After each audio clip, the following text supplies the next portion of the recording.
Welcome to RippleHive. We're here with the Brisbane band Forever the Optimist. They've been around since 2010 and they're about to release a new debut full album, isn't it, guys? Yeah. Yes, yeah. Yeah. The 11 tracks, I think. Yeah. So 11 all up, including little couple of instrumentals and whatnot. Sounds good. What are we expecting? Is it sort of similar to your previous stuff, progressive rock, or are you mixing it up a little bit? Yeah. Well, yeah. I mean, the two we've released off this album so far have been sort of rocky, Peppy, upbeat songs. The next single we're planning to release is a little bit different, just to sort of show the scope of the of the music that's included in the album. So I think it's a good mix of peppy songs plus a little bit of emotive and sort of more ambient, chilled out sort of stuff. Sounds good. I was quite taken by the production of the video clips that you've released, and noticed that there's one character that sort of appears in both. One in your Enter Circus video clip, he's sort of playing this circus master, I guess, and is that someone you know, or? Because no, we cast him through an acting talent agency. Yeah. His name's Khalil. He's an Egyptian from Egypt, and from Alexandria. How old is he?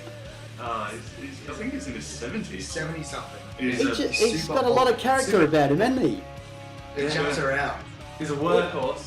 Yeah, he worked bloody hard on both sets. Yeah. Especially the Warning Horns one. I think he was on set for a total of 8 hours or something ridiculous. We had him running around.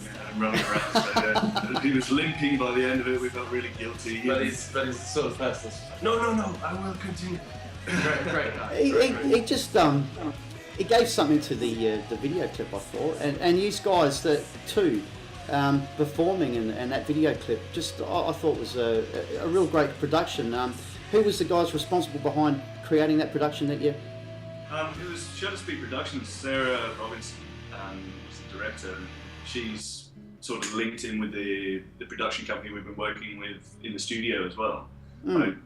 So yeah, it sort of fell into place. That was the Warning Horns clip, and it was kind of, I don't know, we all sort of came up with the idea of how the clip would go, and it was more up to her to sort of create the visual side of it, and we had a rough idea of how it was going to all sort of go. Because we know her, we know Sarah relatively well through Tall Poppy, which is the studio we're working at. So we're on really good sort of personal basis with her, so we were able to really sit down and just talk about exactly, we had a board that was written up, it was a big, storyboard, and it was quite meticulous, whereas the clip beforehand, the Enter Circus clip was very much Clint Lewis Red Tech Pictures. We pretty much just said, we want it to be roughly this style, and he said, okay, and it was just him with a camera, and he just went and did everything, and we didn't really worry. We shot the whole thing in his garage. Yeah. And he did a good job of sort of creating space out of not a lot of space. He's a very talented guy. It does look a lot roomier. And can you tell us about what the next step is for you? I mean, you're about to release this new album. You're going on tour. You've toured previously with Brisbane. Redcoats is another band that's sort of coming up through the ranks. That's putting out some good music. Thousand Needles in Red. You got any tour dates planned? Yeah, we do. We can't release them as yet, but November's pretty much packed out for us. Yep. We're going to be doing 5 states or 4 states. Can't remember. Now, don't tell me you're going to skip Adelaide. No, we're coming down your way for the first time. Oh, good. Because I hope to catch up with you. Yeah, for sure. That'd be great. Yeah. I think that's going to be the first date of the tour, early November. Yep. Out of the Adelaide stop. So we're really looking forward to coming down there. Because, like I said, we've never actually come down there before. It's normally a town that people sort of avoid. Hopefully we can change that. Get a few more people out. It was a goal of ours to get down to Adelaide with this tour. We decided that every tour we'd push it a little bit further, and we've got a bit more of a budget, and sort of we can stretch our legs a bit and really get out there. So yeah, that's going to be around November time, and that'll be in conjunction with the next single release rather than the album. The album we probably won't be releasing until early next year. Yep. At the moment, yeah, things will change, or things can change, as you know. We're in the process. It's actually getting mastered as we speak over in the States. So once that's done, and once we've got artwork, we're going to be sort of doing a lot of behind the scenes work. Yeah. And who's mastering it for you over there? Tom Coyne from Sterling Sound. Okay. Yep. Yeah. So he's done lots of good alt rock from Australia. So he's also done the last two. He did the last two singles. So it should be exceptional. Yeah. Solid. Well, I was quite impressed by your music. Put it that way. Thanks. Yeah, it sounds awesome. Tell me what it's like. Have you two brothers been involved in other bands outside of, or have you been always together, working together? Well, what happened with FTO, like Andrew and I actually, Jamie and I are from England. We arrived in the country in 2003. And I would never have picked that. Well, it's 10 years now. I've still got a bit of accent. James pretty much lost it. Yeah, mate. G'day, mate. Yeah. I saw some photos today of when Dan and I were jamming out when we were like 17. I would have been like 15-year-old. Yeah. Me going, oh shit, I wish I was cool enough to be in that band. Braces and Atticus t-shirt, just like pimping out. I've got a whole I was thinking about posting them online, but they're really terrible. Yeah, so basically, Andrew and I have been playing together for years and years. Jamie, like we never really took it very seriously. We were just jamming, we were a jam band sort of thing. We had sort of mates who would play with, come and go, and members and stuff. We never even really gigged around at all until, Jamie joined the band when? Well, I don't know. When you were old enough. When I was old enough, sure enough.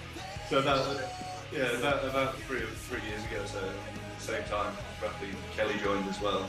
Yeah. And then we decided that we were going to sort of, okay, let's have a crack at this whole gigging thing and sort of get out there.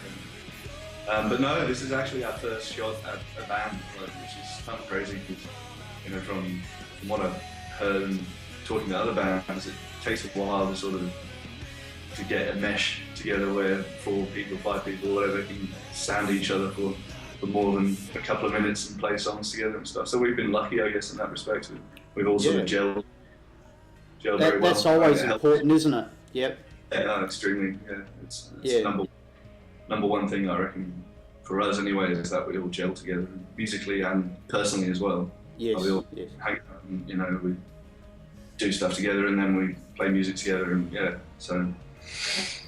How's the songwriting for you? Does the inspirations come thick and fast, or it's something you struggle with? Yeah, it depends what song. Like some songs come together like that. Some songs take months and months and months. Yeah. I mean, it was actually a really awesome experience to be able to get into the studio with really basic ideas of a song and pretty much just track different parts, go in, cut them up together, re-record them, and pretty much go into the studio with, like I said, a very, very basic idea of a song and come out with a full song, rather than jamming out and writing as you're jamming. It was more like write something, listen to it, write again, think about how it's going to flow. And so one of the couple of songs on the record were completely done in the studio. And it took a long time to, it was good to be able to, I guess, go over and just, redo and think, and, it's good to have the time to really, decide exactly where we wanted to go with that song. Are you looking at sort of remaining independent so that you've got control, or are you looking for a... Control, especially at the moment, is extremely important to us. I don't think that we could be under someone else's thumb. Especially at the moment, we are still very young as a band, and still sort of forming our own ideas and sort of coming up with our sound, I suppose. Even though I think we've sort of found it now. So yeah, I think to have someone come in and say, no, we want you guys to play or to write an album full of warning horns, that would be something which none of us would be comfortable with. So we'll remain independent as long as we can, as long as it suits us. Until it's better off. Until it's better off, yeah. Well, it's been nice talking with you guys. Thanks very much for making the time.